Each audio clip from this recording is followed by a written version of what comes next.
बिबट्याच्या वास्तव्यामुळे खळबळ निर्माण झालेली आहे. बिबट्या तसंच हिंस्र व वन्य शावपदांच्या भीतीमुळे दिवसा सुद्धा शेतकऱ्यांना त्या ठिकाणी शेतावर जाणं अवघड झालेले आहे. महाराष्ट्र राज्य वीज मंडळाच्या ढिसाळ नियोजनामुळे दिवसा लोडशेडिंग व रात्री वीज चालू ठेवत असल्याने शेतीला पाणी देण्यासाठी जीवावर उदार होऊन रात्री बेरात्री शेतकऱ्यांना शेतावर जावे लागत आहे.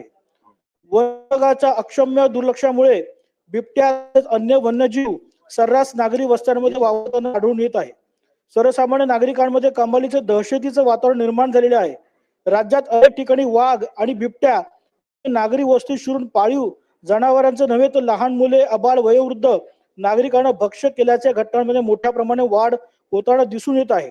या सर्व गंभीर घटनांनी शासनाने तात्काळ दखल घेऊन बिबट्यांना तात्काळ जेरबंद करण्याचे वन विभागाला आदेश देणं, महाराष्ट्र राज्य वीज वितरण कंपनीच्या संबंधित अधिकाऱ्यांना दिवसाची लोडशेडिंग बंद करण्याची ताकीद देण्यात यावी, यासाठी मी हा पॉइंट ऑफ इन्फॉर्मेशनच्या द्वारे हा मुद्दा या ठिकाणी मांडून विनंती करत आहे. धन्यवाद.